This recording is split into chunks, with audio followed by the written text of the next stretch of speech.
لله رب العالمين والصلاة والسلام على إمام الأنبياء والمرسلين سيدنا محمد وعلى آله وصحبه أجمعين أما بعد Assalamu alaikum wa rahmatullahi wa barakatuh. I would like to welcome all the brothers and sisters who made an effort to turn up at this conference. And this conference is to correct some misunderstandings in regards to Aqidah issues. My topic is the impediments of Takfir. Takfir is to call someone a kafir. And Takfir is very important.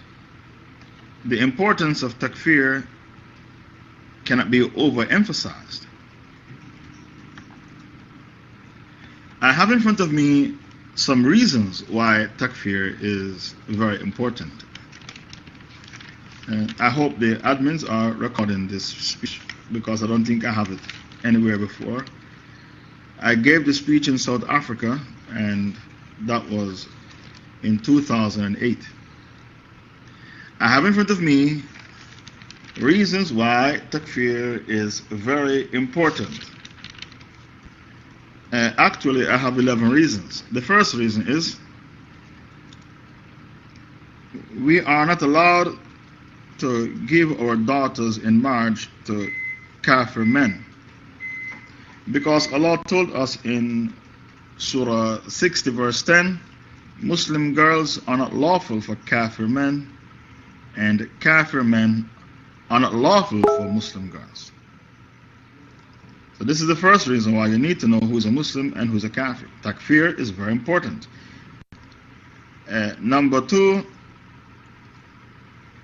kuffar cannot inherit the properties of Muslims.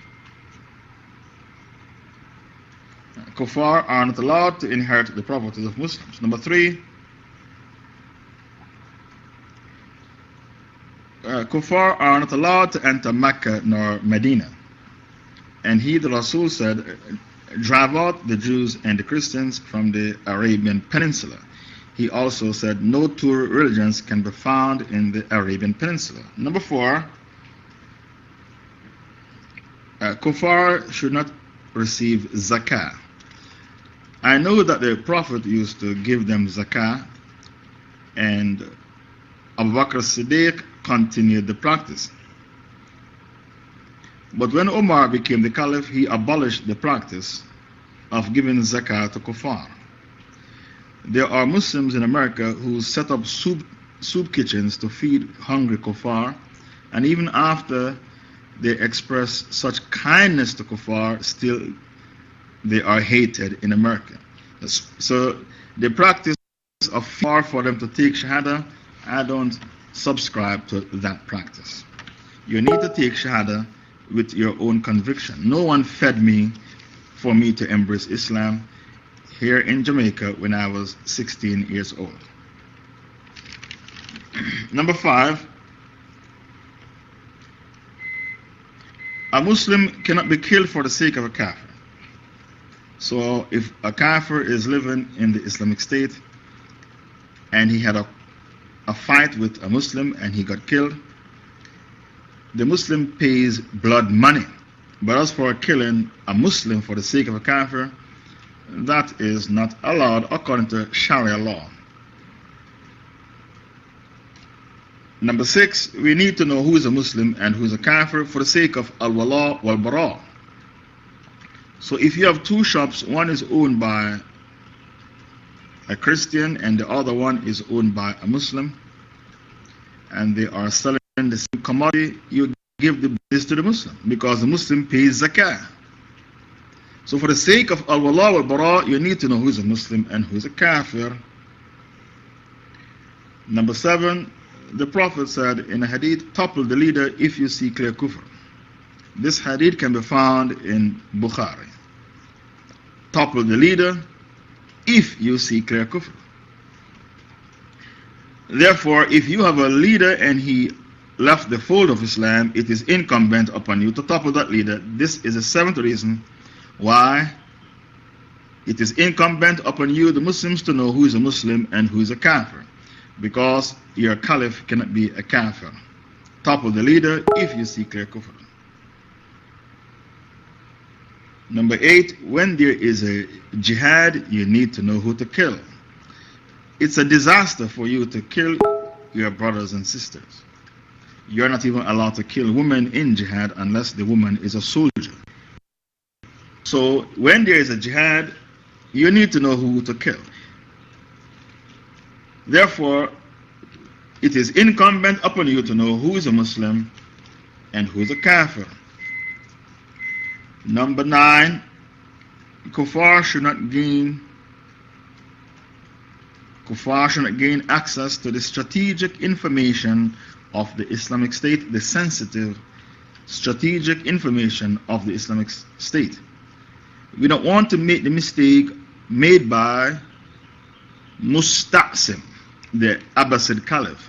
He allowed the Rafida to gain access to the secrets of the Islamic State, and the Rafida, the Shiite, they gave all this information to who? The Tatars, and tell the Tatars when to invade. Musta'sim. The Caliph is called Musta'sim. The Caliph. We don't want to make his mistake. Allow a kafir, a Rafida, to gain access to the strategic information of the Islamic State. So you need to know who's a Muslim and who's a kafir. Number 10. It is haram to go to the janazah of a kafir. Allah Ta'ala told you not to pray over them. You are not allowed to wash the kafir, pray over the kafir, and treat him like he's a Muslim. Allah Ta'ala said, don't even stand by their graves because they died rejecting faith in Allah and His Messenger. They die as fasiqun.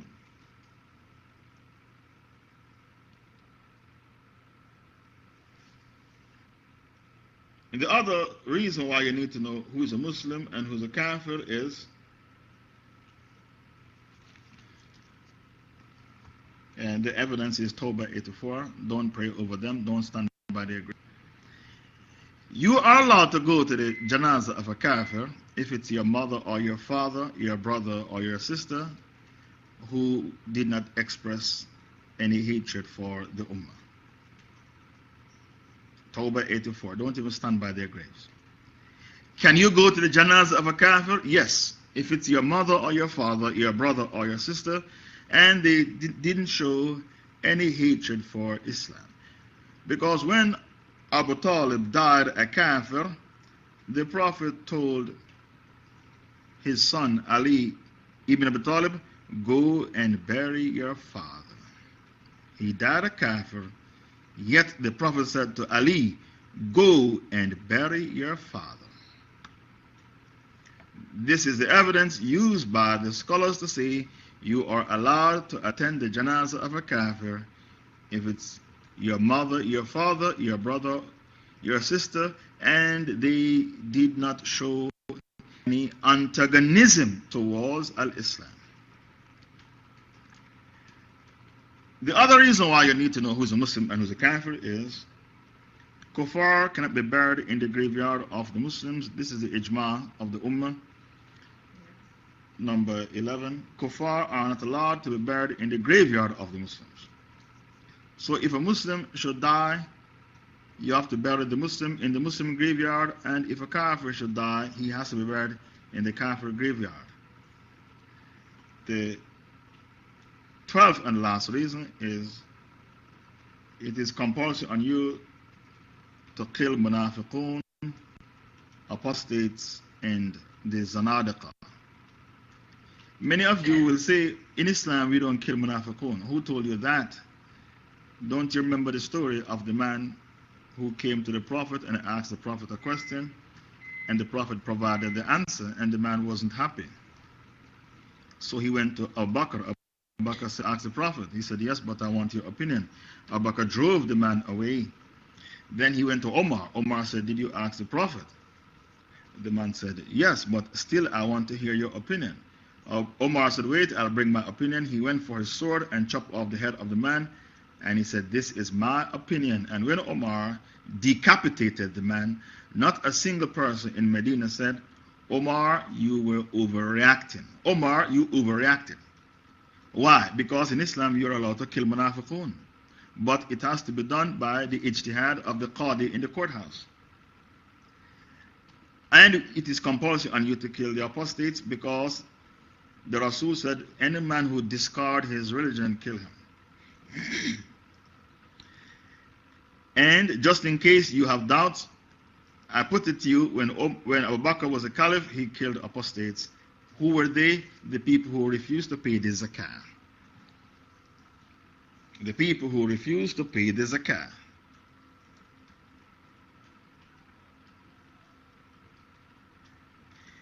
And Khalid ibn Abdullah al-Qasri, he chopped off the head of Jad ibn Dirham, who was a Zindiq. Why? Because he said Allah did not take Abraham as a friend, and Allah did not speak to Musa. He came down from the minbar. He said, people, today is the Eid. Bring out your animals for sacrifice, and may Allah accept your sacrifice. My sacrifice will be Jad ibn Dirham. I'm going to chop off his head because he said, Allah did not take Abraham as a friend, and he said, Allah did not speak to Musa. Then he came down from the minbar and chopped off his head in front of everyone. So in Islam, you are supposed to kill the Zanadiqa. The Zindiq are the people who make up their own Islam as they go along. They make up their own religion and they call to it. I've given you the importance of takfir. And I've given you 12 reasons why you need to know who is a Muslim and who is a kafir. But what about the impediments of takfir? The problem with the Khawarij is they pay attention to the importance of takfir, but they did not study the impediments of takfir. That's the disaster. Now, some police, they shoot first and then they investigate later. Many police do that. It's called jungle justice. Some people, they make takfir first, then they study the impediments of takfir later. But the damage has already been done because you have made takfir on all the Muslims in the world except yourselves.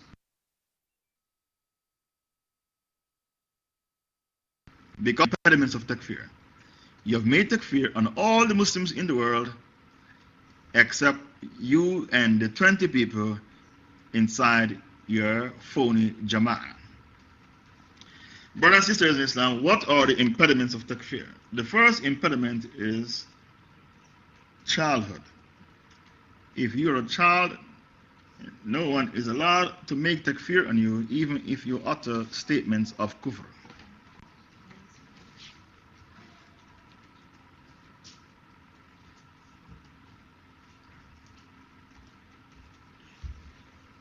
The other impediment of takfir is madness. So if you're a madman, even after making statements of kufr, no one is allowed to make takfir on you. The other impediment is the sleeping man. And the Prophet said in a famous hadith, the pen is lifted from 3 people. The na'im, the sleeping man, the child, and the madman. The pen is lifted from these 3 people. Therefore, the kiram and katibin do not write down the bad things they said and did.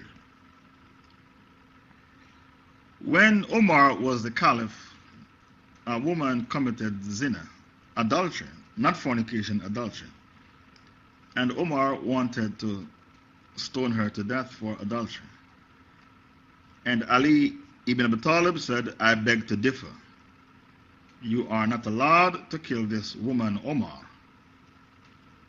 Omar said, why? Ali said, the pen is lifted from 3 people, the child, the sleeping man, and the madman. This woman, she is a mad woman. So how can you stoned her to death for adultery.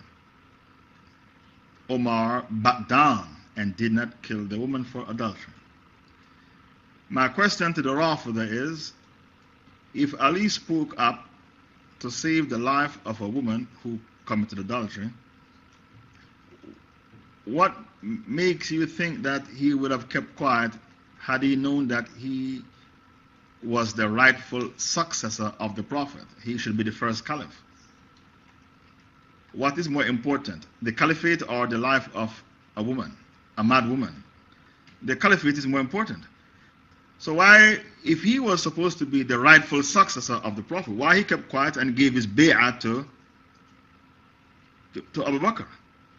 He wasn't afraid of Omar. He stood up and saved the life of a woman who Omar was about to kill for adultery. We continue with the impediments of Takfir. The fourth impediment of Takfir is an innocent slip of the tongue because of intense happiness or intense anger. An innocent slip of the tongue. For example, there was this man who was traveling in the desert and his camel got away with the food and the water. He thought that he would perish because he's in the middle of the desert, in the middle of nowhere, no camel, no food, no water.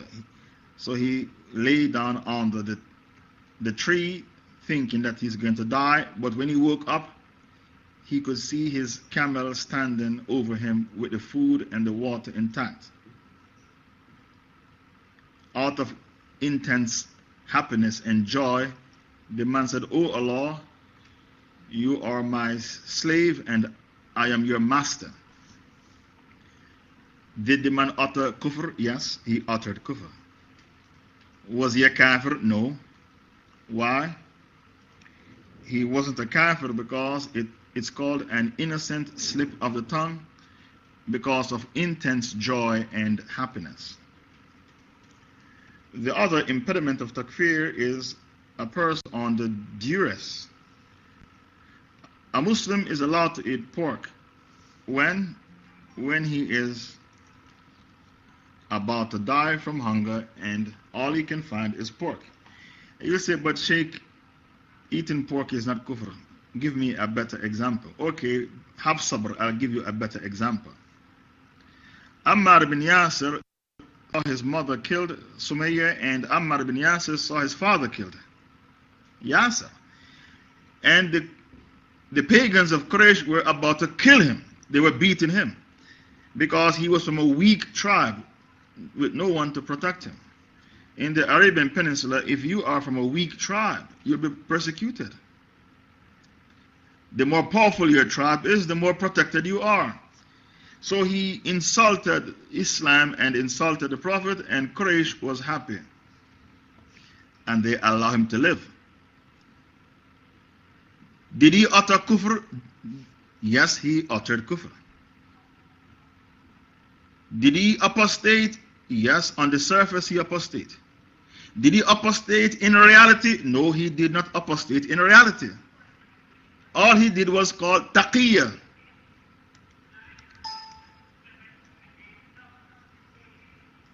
Taqiyya means deception. He apostated only with his tongue, not with his heart, because he was under duress. And Allah revealed Surah 16, 106, إِلَّا مَنْ أُقْرِئ وَقَلْبُهُ مُطْمَئِنْ بِالْإِيمَانِ, except those who were forced, while their hearts, his heart is contented with Iman. So this ayah came down for Ammar ibn Yasir. Therefore, it is permissible for a Muslim to leave Islam if someone points a gun at him and says, if you don't apostate from Islam, I'm going to blow your head off. On the surface, you are allowed to apostate. And you are not an apostate in reality. All you did is called taqiyya, deception. And Ammar ibn Yasir, Allah Ta'ala agreed with what he did. Allah agreed with what he did. Because what he did is called duress. And Allah said, the Prophet said, Inna Allah tajawaz li an ummati al khata wa nisyan wa mastukru alayh. The other impediment of takfir is called ignorance. And this is where we and the Khawarij clash. Number 6, the dogs of Jahannam. Because they don't accept this impediment of takfir. The ulama said we have a mountain of evidence to prove that ignorance is an impediment. I give you an example. A man was traveling and he came upon a town, and the town was old, derelict, dilapidated. This story can be found in Baqarah 259. He came upon a town, and the town was old, dilapidated, derelict, broken down. So the man said, how can Allah bring this town back to life? How will Allah ever bring it back to life after its death? The ulama said this man, he doubted Allah's power. Because he said what? أَنَّا يُحْيِي هَذِهِ اللَّهُ بَعْدَ مَوْتِهَا. How will Allah bring this town back to life after its death? Look at the town, it's so derelict. So Allah did what? Allah caused him to die. فَأَمَاتَهُ اللَّهُ مِئَةَ عَامٍ. Allah caused him to die for 100 years. Then raised him up and said to him, how long have you been sleeping? He said, a day or part of a day. He said what? Yom. O bada yom. Why he said, I have been sleeping for a day or part of a day? Because Allah kept food intact. It did not decompose. So when he looked at his food and the food didn't decompose for 100 years, he entertained the idea that he has been sleeping for a day or part of a day because the food didn't decompose. But he has been sleeping for 100 years. Baqarah 259.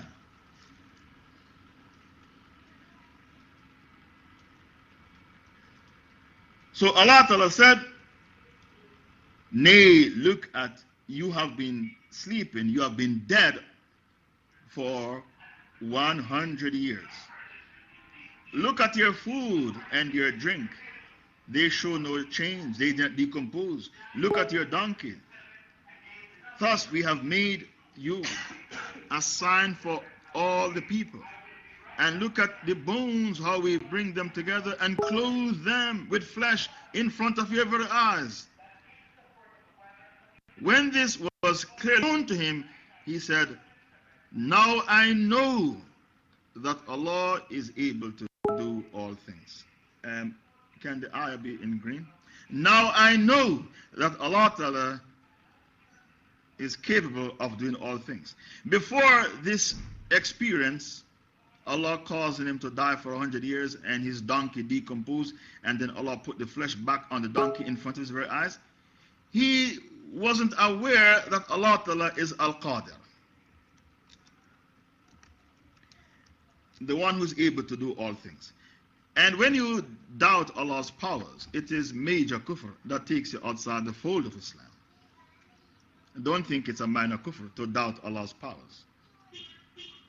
Yet Allah Ta'ala did not make takfir on this man. Allah had mercy with the man. Allah showed mercy to him. Allah caused him to die for 100 years. His donkey was completely bones, and Allah bring the donkey back to life in front of us. And the man said, now I know Allah is able to do all things. Allah showed mercy to the man, even though he was jahil about Allah's name and attribute, Al-Qadir. Imam Shafi spoke about this. that these names and attributes is not known to every Tom, Dick, and Harry. Imam Shafi said if a person is jahil about this one attribute, you are not allowed to make takfir on him. Imam Shafi believes in the excuse of ignorance. And please post the fatwa of Imam Shafi for everyone to see. Imam Shafi said Allah has names and attributes that are mentioned in his book, and of which his prophets has told his ummah, no one to whom proof has been presented clearly can reject that, because they are mentioned in the Quran and are mentioned in Sahih reports from the Messenger of Allah sallallahu alaihi wasallam. Therefore, if a person goes against that after clear proof has been presented to him, then he is a disbeliever, a kafir. However, this is the part which I want you to pay keen attention to. However, before clear proof has been presented to him, he may be excused for his ignorance, because knowledge of such matters cannot be figured out on the basis of reasoning, the aql, or on the basis of reflecting and thinking. We do not deem anyone to be a kafir for not knowing it, except after knowledge therefore reaches him. This is the Imam Shafi. So even Imam Shafi believes excuse of ignorance, yet the Khawarij of today, they have no mercy in their hearts for the Muslims. They will never give a person the excuse of ignorance. The other story is the man who was sinful, but he was a believer. He was a Muslim who believed in one God. He told his family, when I die, burn my body and scatter the ashes, because I'm so evil. I am afraid to meet my Maker. When he died, his family did exactly that. And Allah brought him back to life and said, why did you tell your family to do this? He said, because I fear you, Allah. Allah said, because you fear me, I have forgiven you. I have forgiven you. Allah has forgiven the man. Now, this man is worse than the previous man. The previous man said, how can Allah bring this town back to life after it has become broken down and derelict? He had doubts about Allah's powers. This man, he denied outright that Allah has any power to bring him back to life. So the ulama said his scenario is worse than the man who came before, the previous man. Yet Allah Ta'ala forgave him. Ibn Taymiyyah explained this hadith for us. Ibn Taymiyyah explained this hadith for us. So bring me the fatwa of Ibn Taymiyyah. What did Ibn Taymiyyah have to say about this man who was worse than the previous man? He doubted outright that Allah Ta'ala had the ability to bring him back to life. He put a limit on Allah. Shaykh al-Islam Ibn Taymiyyah said, this was a man who had some doubts about the powers of Allah and his ability to bring him back to life. If his dust was scattered, his ashes was scattered. Rather, he believed that Allah would not be able, listen carefully, he believed that Allah would not be able to resurrect him, which constitute disbelief, kufr, according to the ijma of the Muslims, the consensus of the Muslims. Consensus of the Muslims. But he was ignorant and did not know that, although he was a believer who feared that Allah would punish him. Therefore, listen to Ibn Taymiyyah, therefore Allah forgave him for that. Even Ibn Taymiyyah preached the excuse of ignorance. Allah Ta'ala had mercy for this man. Yet the Neo Khawarij, the dogs of Jahannam that are living in your midst today, they have absolutely no mercy in their hearts for the Muslims. A'udhu billah. And most of these people are single because they are Khawarij. And they turn on you. If you marry them, they turn on you in the marriage and make takfir on you. Because many Muslims complain to me about these people. They used to be married, some of them used to be married. And in the marriage, they turn on their partner and make takfir on their partner. So most of these dogs of Jahannam are single. You know the stray dogs that you have on your streets in your city? Stray dogs? That's what they are. They are like stray dogs with no one to love them. No master, no home. Because they are extremely harsh with the Muslims. Brothers and sisters in Islam, the masail are of two types: the hidden and the clear. The masail, the matters, are two types: the hidden, which is called khafiyya. The khafiyya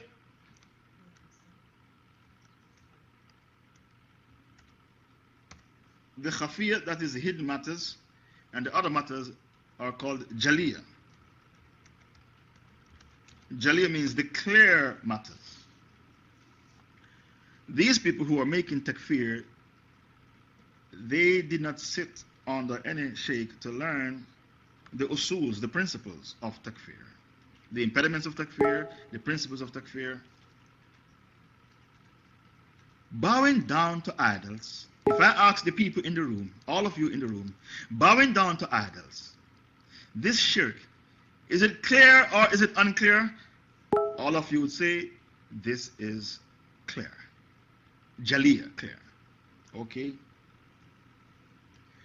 Dropping a paper in the ballot box to vote for a politician who claims he's going to implement Sharia. So this man or this woman dropped the paper in the ballot box, voting for Sharia because they love the Sharia. Is this shirk clear or is it unclear? All of you say it is khafiyya, unclear. When I was on my 12-nation African tour, I went to Nigeria and there was a man called Ahmed Sani. He was in northern Nigeria.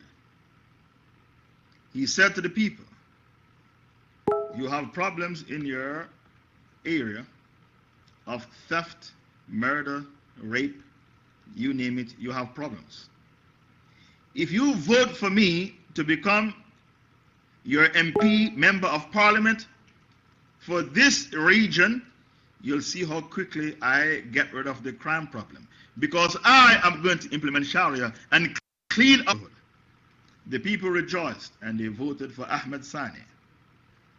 And he became the MP for the area. And he implemented Sharia. And they chopped off the hand of a cow thief. And when they chopped off the hand of a cow thief, nobody stole anymore in the region. Because who's going to swap his hand for a cow? The man kept his promise. I'm not justifying what Ahmed Sani did because we don't believe in using democracy to establish Sharia. So don't entertain the idea, oh, look at Sheikh Faisal, he endorsed Ahmed Sani. I don't endorse Ahmed Sani. I don't believe in using the bullet. That's not my manhaj. My manhaj is the bullet. So why did I bring this example? Because the people in northern Nigeria who voted for Ahmed Sani, a very charismatic figure, young charismatic politician, flamboyant, well-spoken, they voted for him to implement Sharia, and he did what he could did of Sharia, and he said, no prostitution is allowed in this part of Nigeria. I'm going to buy you out. I'm going to give you $2,000 to stop your prostitution. Many women came forward and said, I am a prostitute, I'm a prostitute, and took the $2,000. Then they migrated from northern Nigeria and went to southern Nigeria, a Christian area, and continued their prostitution. And no more prostitutes could be found in his constituency. My question to you, the people in the room, is that Muslim in northern Nigeria who dropped the paper in the ballot box to vote for Sharia, out of love for Sharia, can you call him a kafir? Does he know that democracy is not the manhaj? They don't know that. A lot of these people can't even read and write. They drop the paper in the ballot box voting for Sharia because they love Sharia and they want to live in a neighborhood which is crime-free. That was their intention when they dropped the paper in the ballot box. And the Rasul said, actions are by intention. Innamal a'malu binniyat. So why did I bring up this issue? If Allah forgave a man who believed, like Ibn Taymiyyah said, he believed that Allah would not be able to bring him back to life. He rejected faith in Allah's name, Al-Qadir, the one who's able to do all things. Ibn Taymiyyah said the man believed Allah cannot bring him back to life, yet Allah forgave the man. Allah showed mercy to the man. What about the person who voted for Sharia because he was jahil and did not know that democracy is not our manhaj? Why can't you have mercy for that man? Why are you so harsh with the Muslims? Allah showed you the way. SubhanAllah. And many scholars, for example, the Mufti of the Arabian Peninsula, Abdurrahman As-Sa'di, said, we believe in the excuse of ignorance. Ahmed As-Sa'di. Abdurrahman As-Sa'di. A Mufti who came before Bin Baz in the Arabian Peninsula, what does he say? We, the Muslims, we believe in the excuse of ignorance for people who did things that are kufr. We don't give the excuse of ignorance on matters that are clear. We give the excuse of ignorance in matters that are not clear. So the man who worships a false deity, don't expect us to give you the excuse of ignorance, because Allah took away your excuse of ignorance in Surah 7, 172. Allah said, I took you from the loins of Adam and made you testify against yourself, saying, am I not your Lord? Allah said, I did this so that on the day of judgment you can't use ignorance as an excuse. Sheikh Abdurrahman As-Sa'di, the past Mufti of the Arabian Peninsula, said, he claims to be a Muslim and fulfills the conditions of being described as a Muslim. And he openly declares his complete belief in Islam and his belief in the Messenger, Sallallahu Alaihi Wasallam. In the case of such person, if he does a deed that makes him a disbeliever, listen carefully, if he should do a deed that makes him a disbeliever out of ignorance, he is not to be deemed as a disbeliever because of that. And the description of being Muslim is not to be taken away from this man unless proof that he is wrong is established and is explained to him. SubhanAllah, all the great ulama, past and present, believe in the excuse of ignorance. So the man who votes not knowing that democracy is shirk, you are not allowed to make takfir on such a man. But the man who worships idols, like those Pakistanis who went to a shrine and prayed to the dead man in the grave, we don't give the excuse of ignorance for that, because that shirk is clear. So don't call us the Adhir. And many of these Khawarij, they went to the Dawla.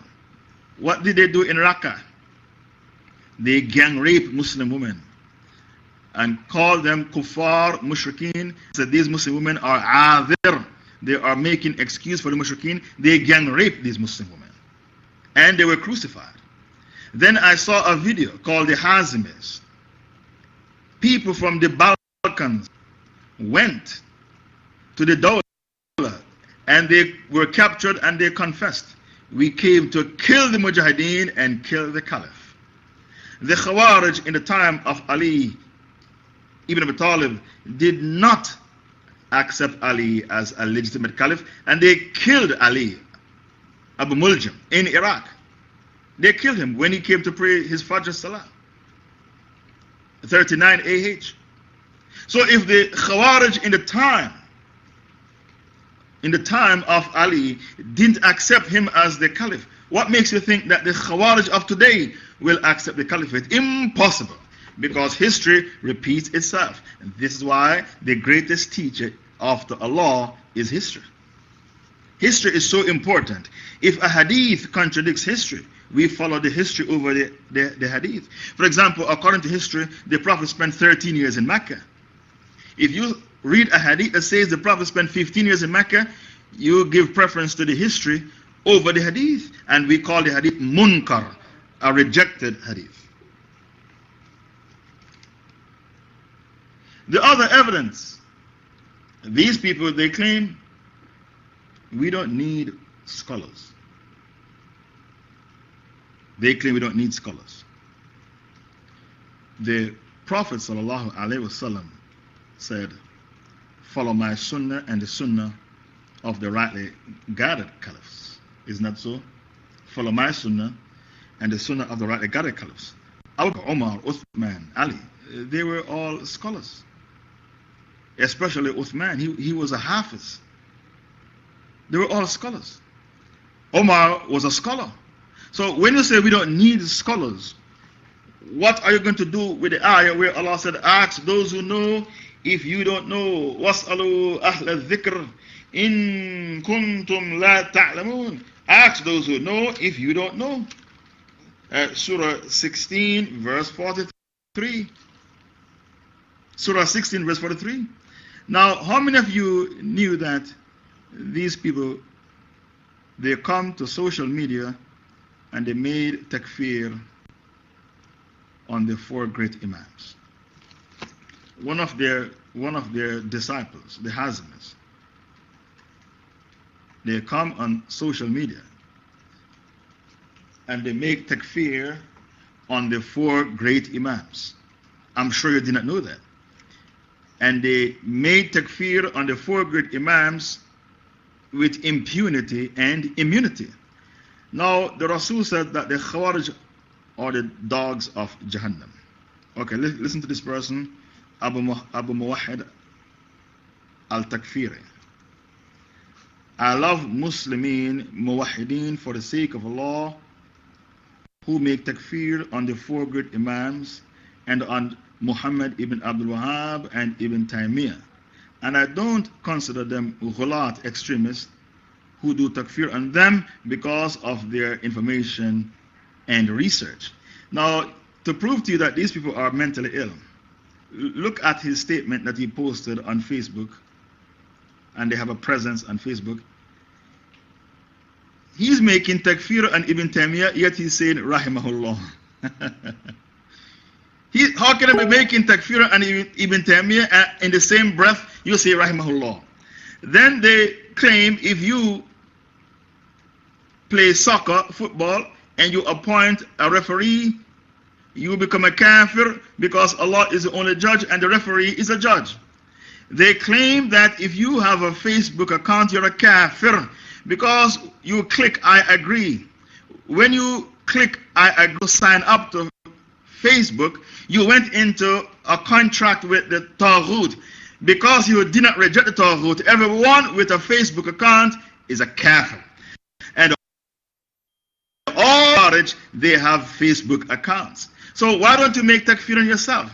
Then they say if you have a passport, an American passport, a British passport, an Australian passport, you're a kafir. Because when you took out your American passport, you had to swear allegiance to defend the American Constitution and to defend America against all enemies, domestic and foreign enemies. So by taking out your American passport, you're a kafir because you did not reject the Taghut. My question to you, the Khawarij, why you run away from the Balkans? Because most of them are from the Balkans. This movement was founded by the people of the Balkans. Why you run away from the Balkans to Sweden, to Norway, to London, UK, to America, and to Australia? And you did tahakum because you claim political asylum. You did tahakum because you claim political asylum by going to the courthouse of the Taghut and beg the Taghut for a passport and beg the Taghut to make you stay in the country. And as soon as you get your passport, you fly away. Recently, one of them flew flew from Australia to go to Europe to have sex with the woman he met on Facebook. And he bypassed Hajj because they claim it is haram to make Hajj. These Khawarij. Why is it haram? It is haram to make Hajj. Why? Because Mecca is Dar Harb. And because Mecca is Dar Harb and the Saudi regime is an apostate regime, if you make Hajj, your Hajj is batil. And the Kaaba is Masjid Dirar.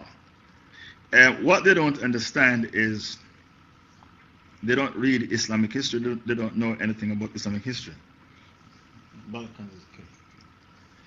The Prophet ﷺ made Umrah when Mecca was controlled by the pagans of Quraysh.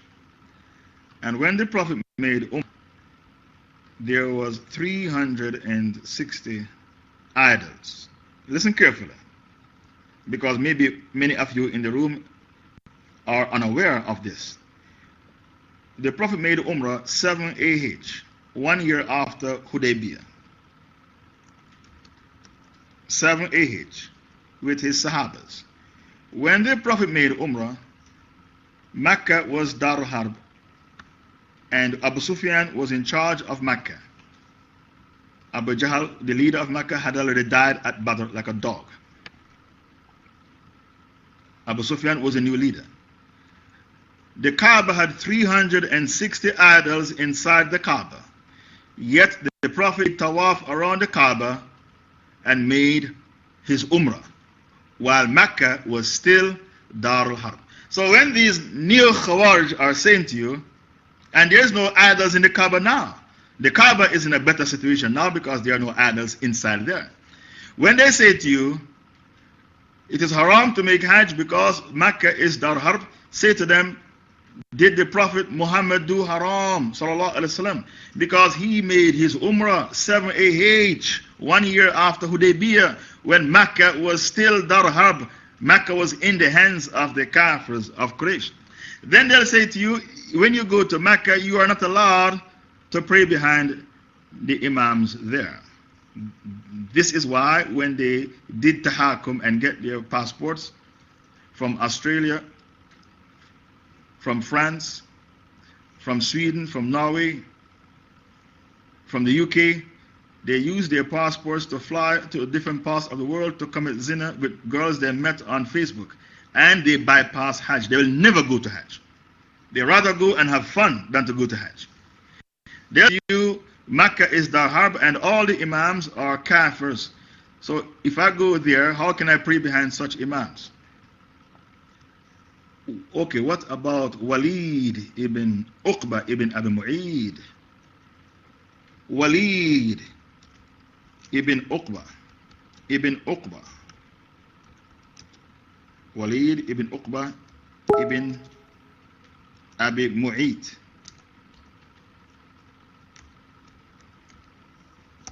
He led the Sahabas in prayer and he was so drunk, he prayed 3 rak'ah for Fajr. And Ibn Masud was inside the Salah. I remember when I learned that at university, I was shocked. And I was in Bilal Phillips' car in Saudi Arabia, in Riyadh. I said, I learned something new today. He said, what did you learn? I said, I learned that Walid ibn Uqba ibn Abi Mu'id led the Sahabas in prayer and he was so drunk, he prayed 3 rak'ah. Bilal Phillips said, I wouldn't pray behind him. I said, how can you say that? This man was a tyrant. He said, I don't care, I'm not praying behind any drunk.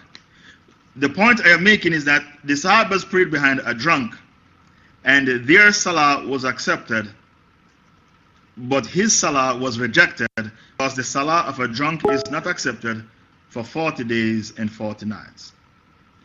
Then I learned that Ibn Abbas and Ibn Mas'ud and many other Sahabas used to pray behind Hajjaj. And many scholars made takfir on Hajjaj. So why they pray behind Hajjaj? He was a tyrant. If you don't pray behind Hajjaj, he'll kill you. He'll say, why didn't you pray behind me? Are you making takfir on me? And he chop off your head. So the ulama of Islam said, if Sahabas pray behind Hajjaj, a man who many people made takfir on. The ulama, they are split right down the middle about Hajjaj. Some said he was a Muslim, some said he was a kafir. If Sahabas could pray behind Hajjaj, who used to kill Sahabas, Hajjaj killed Abdullah ibn Zubayr, the grandson of Abu Bakr, the son of Asma. The first child to born in Islam was who? Abdullah ibn Zubayr. He born after the Hijrah. Who killed him? Hajjaj. So if the Sahabas can pray behind a murderer who used to kill Sahabas, when you go, what makes you think when you go to Mecca you can pray behind the Imams there? If you pray behind the Imams there, your Salah is accepted. Why? Because you don't have the power to remove them. If you try to remove them, you'll be killed by the Saudi police. So when you go to Mecca for Hajj or Umrah and you pray behind the Imams there, if they are not proper Imams because they are government scholars, the sin is not on you because you are a victim of circumstances. Therefore, your salah behind them is accepted. And the ulama use the story of Hajjaj, who used to lead the Sahabas in prayer, as their hujjah, their evidence, that if you are in a situation where an imam was imposed on you, like in Mecca or Medina, and you pray behind such imams, your salah is accepted and your hajj is accepted. So these neo-Khawarij, they are jahil, they speak without any knowledge, and the reason for that is because they don't respect the scholars, and they said we don't need scholars. But the Rasul said, follow my sunnah and the sunnah of the rightly guided caliphs. All the rightly guided caliphs, Abu Bakr, Umar, Uthman, Ali, they were all scholars. Even Muawiyah was a scholar. One day, a man complained to Ibn Abbas and said, I saw Muawiyah praying witr. And when Muawiyah prayed witr, Muawiyah only prayed one rak'ah for witr. Ibn Abbas said, leave Muawiyah alone because Muawiyah is a scholar. He's a faqih. Leave him alone, Muawiyah. The caliph, because he's a scholar. So even Muawiyah was a scholar. So what do you mean we don't need scholars? Don't you remember the story when Omar conquered Persia? He did not know what to do with them. Should we charge them jizya or not? What should we do with these fire worshippers? And Abdurrahman bin Auf, who was a scholar, came forward and said, I heard the Messenger of Allah saying, Sunnu bihim sunnata ahl kitab. Treat them the way you treat ahl kitab. Charge them the jizya the way you charge ahl kitab the jizya. Ibn Qayyim al-Jawziyah, another scholar, used to preach the excuse of ignorance. So not only did Imam Shafi preach the excuse of ignorance, and Ibn Taymiyyah preached the excuse of ignorance, Ibn Qayyim al-Jawziyah used to preach the excuse of ignorance. And the scholars who preach the excuse of ignorance, they use Baqarah 286 as their evidence. رَبَّنَا لَا تُؤَاخِذْنَا إِن نَسِينَا أَوْ أَخْطَأْنَا. Allah, do not put a burden on us beyond our capacity. رَبَّنَا لَا تُؤَاخِذْنَا إِن نَسِينَا أَوْ أَخْطَأْنَا. Bring me the ayah after this. رَبَّنَا لَا تُؤَاخِذْنَا إِن نَسِينَا أَوْ أَخْطَأْنَا. رَبَّنَا وَلَا تَحْمِلْ عَلَيْنَا إِسْرًا كَمَا حَمَلْتَهُ عَلَى الَّذِينَ مِن قَبْلِنَا. You beg Allah, oh Allah, do not punish us if we forget or make a mistake. The ulama said this dua is for all mistakes that were committed in regards to fiqh, and mistakes that were committed in regards to aqidah. Rabbana la tuakhidna in nasina aw akhtana. Our Lord, put not on us a burden greater than we can bear. Pardon us, grant us forgiveness. O Allah, do not punish us if we forget or fall into error. The ulama use this ayah, Baqarah 286, which is the last ayah of Surah Baqarah. O Allah, do not punish us if we forget or fall into error. And they said the word error covers errors in regards to fiqh and errors in regards to aqidah. Because when the man told his family to burn his body and scatter the ashes because he doesn't want to meet his maker, because he was a sinful man, but he was still a Muslim. Maybe he committed zina, he drank alcohol and did other things. The scholar said his mistake was not a mistake in regards to fiqh. It was a mistake in regards to aqidah, because he rejected faith in Allah's name, Al-Qadir, the one who has the power to do all things, the one who has no limit in regards to his abilities and capabilities. Even Ibn Qayyim al-Jawziyah used to preach the excuse of ignorance.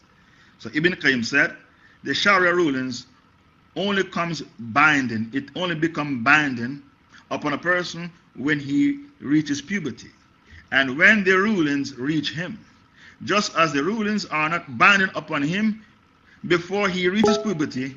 By the same token, they are not binding upon him before they reach him. Why? Because Allah Ta'ala said in the Quran, وَمَا كُنَّا مُعَذَّبِينَ حَتَّى نَبْعَثَ رَسُولًا, Surah 17, verse 15. We will never punish the wayward until we send unto them a messenger to warn them. Allah said what? We will never punish the wayward until we send unto them a messenger to give a warning to them. So even Allah Himself believes in the excuse of ignorance, because Allah said, never will we punish the wayward until we send to them a messenger to warn them. The other quarrel we have with the Neo-Khawarij is the issue of tahakum. A different topic, the issue of tahakum. Tahakum means to go to the Kafir courthouse for judgment. Tahakum, 1K. Tahakum means what? Going to the Kafir courthouse for judgment. The ulama are of the opinion that tahakum is shirk. But tahakum is allowed out of necessity, out of duress, because of the hadith, إِنَّ اللَّهَ تَجَاوَزَ لِي عَنْ أُمَّتِي الْخَطَأَ وَالنِّسْيَانَ وَمَا اسْتُكْرِهُ عَلَيْهِ. Allah has forgiven my ummah the things they did out of nisyan, forgetfulness, khata, make, and things they did out of duress. Mistake means you think the thing was halal, but the thing was haram. I give an example of mistake. And this is an example of the excuse of ignorance. When Omar was a caliph, a woman slept with her slave boy. She was a married woman. According to Sharia law, you are supposed to punish the woman because she committed adultery. When Omar asked the woman, why you slept with your slave boy? She told Omar, well, Omar, he is my right hand possessor. Therefore, the same way Muslim men are allowed to sleep with their slave girls without getting married to them, I am allowed to sleep with my slave boy without getting married to him, because he's my slave boy, he's my right hand possessor. Omar was the harshest of the four caliphs. Did Omar punish the woman for adultery? He did not.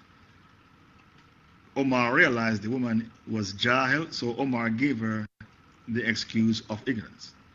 You'll say, I'm sorry, Sheikh Faisal, I don't accept that example because she did not do shirk.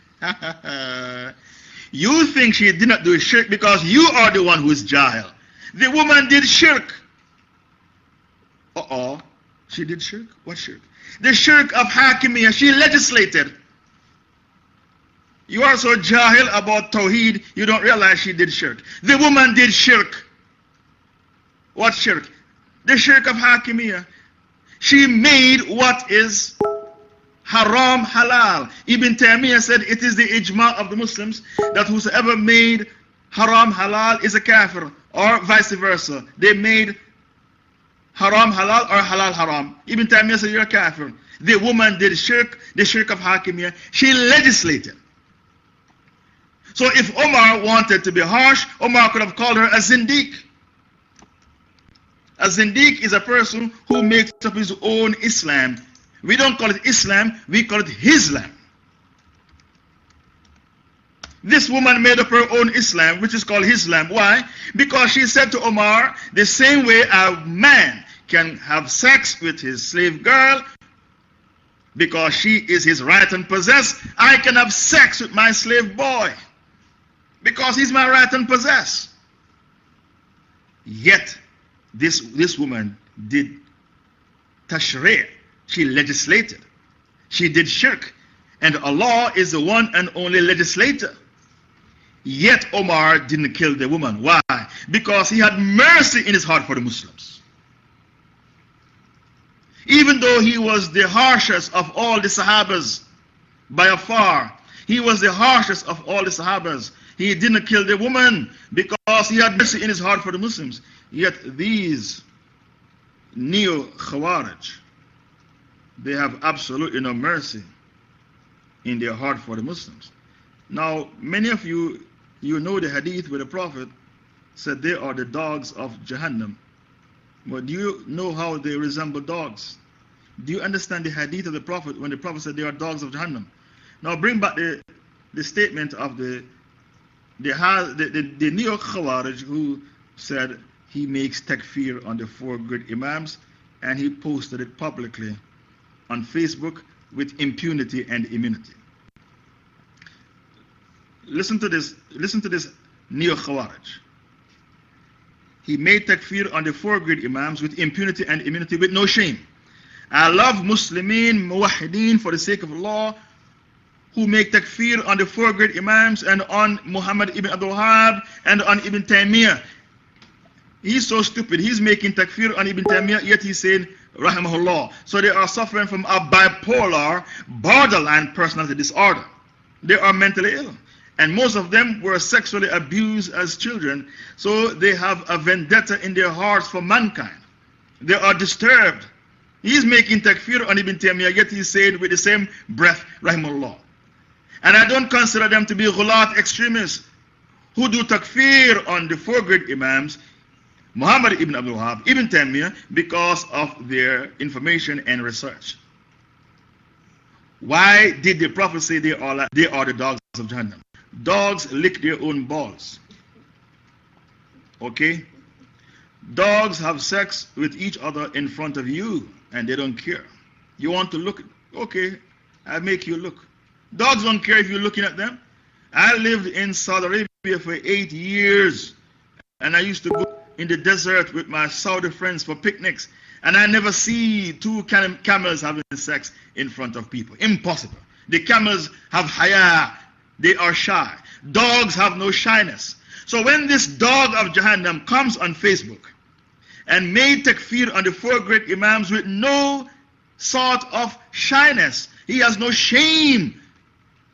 He is behaving just like the dogs. This is the secret why the Prophet said the Khawarij, they are the dogs of Jahannam. They are like dogs, the living dogs that are living in your midst today. They have absolutely no shame.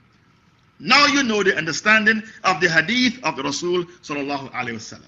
And I can bring you many more postings of theirs, but I don't want to bore you with their rubbish postings. Because many people say they are attention seekers. These neo-Khawarij are attention seekers. Therefore, you are not supposed to pay them any attention. Now, they said, the ulama of Islam said, your wealth is ikra. Your wealth is ikra. Even Ahmad Musa Jibril made that statement recently. And he said he got it from Hamid al-Uqla. If somebody stole $1,000 from you, maybe that's not ikra. But if it's $1 million, then your wealth is ikra. Because you need your wealth for your children to inherit, and your grandchildren and your great-grandchildren. Your wealth is ikra, duress. So a panel of scholars pass a verdict. Your wealth is ikra and your family is ikra. Your family is ikra. The Neo Khawari said, no, your family is not ikra. If your kids are being taken into care by forced adoption by the kuffar, let them take the kids. Let them take the kids.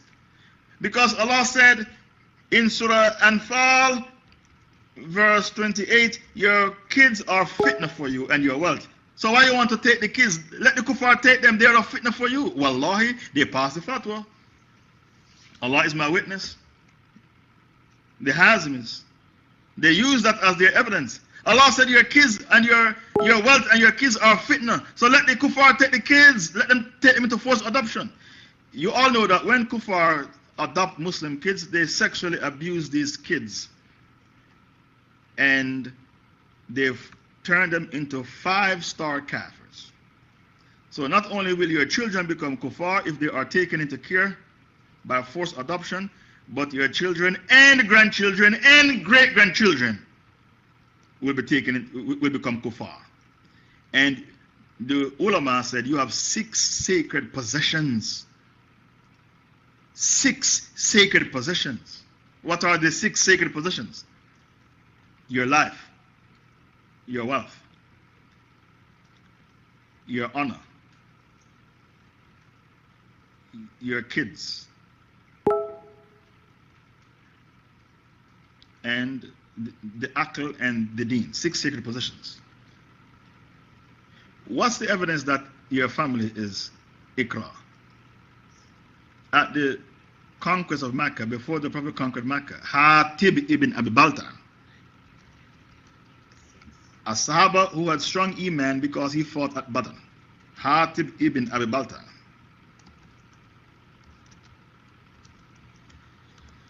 He fought at Badr.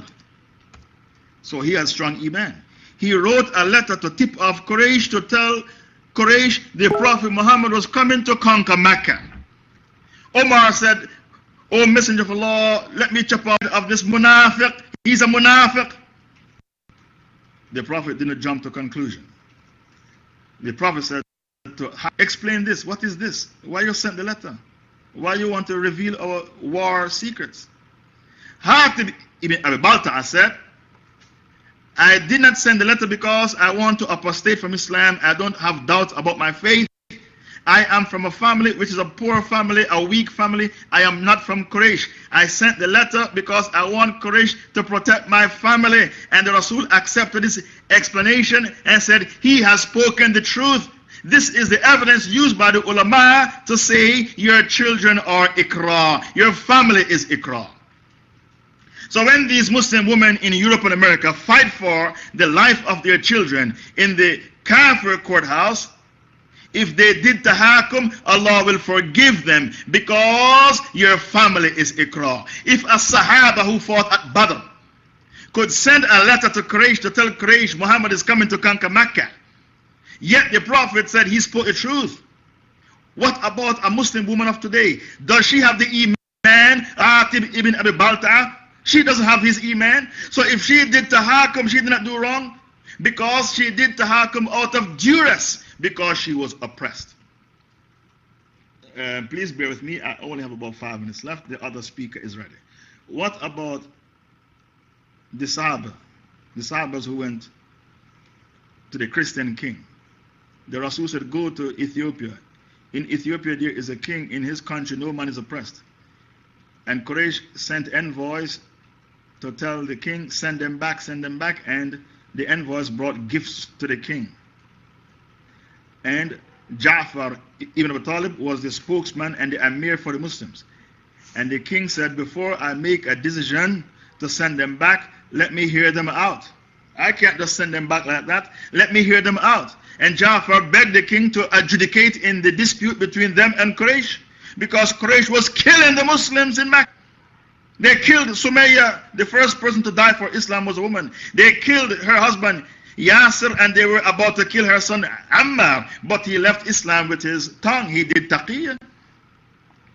The Sahabas asked a Kafir king to adjudicate in their dispute with Quraysh, and the king passed a judgment. You can stay in Ethiopia as long as you wish. Are you going to make takfir on these Sahabas? Because they asked a Christian king. He said, no, the king, this hadith you quoted is weak. Anytime you use a hadith to checkmate the dogs of Jahannam, they call the hadith weak, even if the hadith is in Bukhari, Muslim, the Muwatta of Imam Malik. They don't care. They rather call the hadith weak rather than lose an argument. So they lied because they are not scholars of hadith. They have no knowledge of Islam. They are unqualified to dub the hadith as weak, yet they call the hadith weak, and they are unqualified classify hadith. They are not scholars of hadith, experts of hadith. So when they said this hadith is weak, you say, okay, let me bring you Quran. Because they can't say Quran is weak. When Yusuf was in prison, and he realized that one of the inmates will be free and he will get a job to press wine for the king based upon the dream, Yusuf said, mention me to your king. Surah 12 verse 42. Every single scholar of Islam said the reason why Yusuf said mention me to the king, he meant mention my predicament to the king. Mention my predicament to the king. Let the king know that there is an innocent young man in prison with a wrong verdict. I want the king to use his powers to overturn the verdict so that I can leave prison. Yusuf did tahakum. And Allah did not criticize him for his tahakum because what he did is called darura. Necessity. Necessity. He did darura. He was oppressed, and Allah said in Baqarah 191, Al-fitnatu ashaddu min al-qatl. Oppression is worse than slaughter. Are you going to make takfir on Yusuf? They say, no, he didn't do tahakum. He didn't do tahakum. When he said, mention me to the king, we don't know what he meant. That's what the Neo-Khawarij said. When I debate them, what do they say to me? When Yusuf said, mention me to the king, we don't know what was in his heart. We can't tell what he wanted. But every single scholar said, when Yusuf said, mention me to the king, what he wanted is to be set free from prison. He wanted to adjudicate in the matter, to overturn his prison sentence, overturn it, to overturn the verdict, to set him free. Are you going to reject the Quran? Apparently, you reject the Quran because you said Yusuf didn't do tahakum. We don't know what he meant when he said, mention me to the king. The Hazimis are so evil. They will tell you maybe he wanted the king to send him a beef burger. He didn't want to leave prison. He wanted the king to send him a beef burger. They are so evil and deceptive. They are evil personified. They put a spin on every ayah. When the hadith is against them, they call the hadith weak. And when the ayah is against them, they put a spin on the ayah. They are extremely evil. Not only did he do tahakum once, he did it twice. Surah 12, verse 50.